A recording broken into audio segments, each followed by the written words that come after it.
langga, for today's video mga langga, ipakita ko sa inyo mga langga, kasi trending ito ngayon mga langga, kasi yung iba nakita ako nagluto ng itlog sa mainit, kasi sobrang init ng panahon.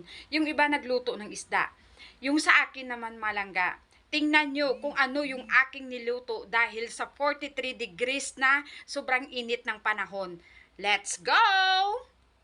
Tingnan nyo, kasi sobrang init. Try natin magluto ng kanin dito sa init. O, diba? Try natin. Ayan, tingnan natin kung maluto. Ayan. Wait for a moment, mga langga. Langga, tingnan na natin. Oh my God! Oh my! It's boiling na, mga langga. Malapit na. Wow, parang unbelievable malangga, malapit nang maluto. Grabe, sobrang init. Makatipid na tayo malangga nito. Sobrang tipid na. Tingnan yung malangga. Oh my God. Na natin after 45 minutes kung luto. Oh, gintry ko lang ito mga langga ha. Kasi sobrang init. Grabe as in. Try lang natin. Oh my God. Wow. Oh my goodness.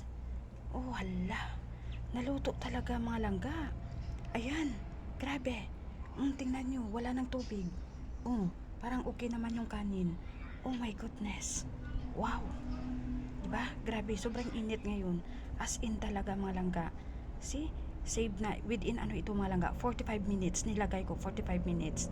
Gintry ko lang ito mga langga. Kasi sabi ko, pag hindi maluto, magsaing ako. Oh, pero gintry ko. Perfect.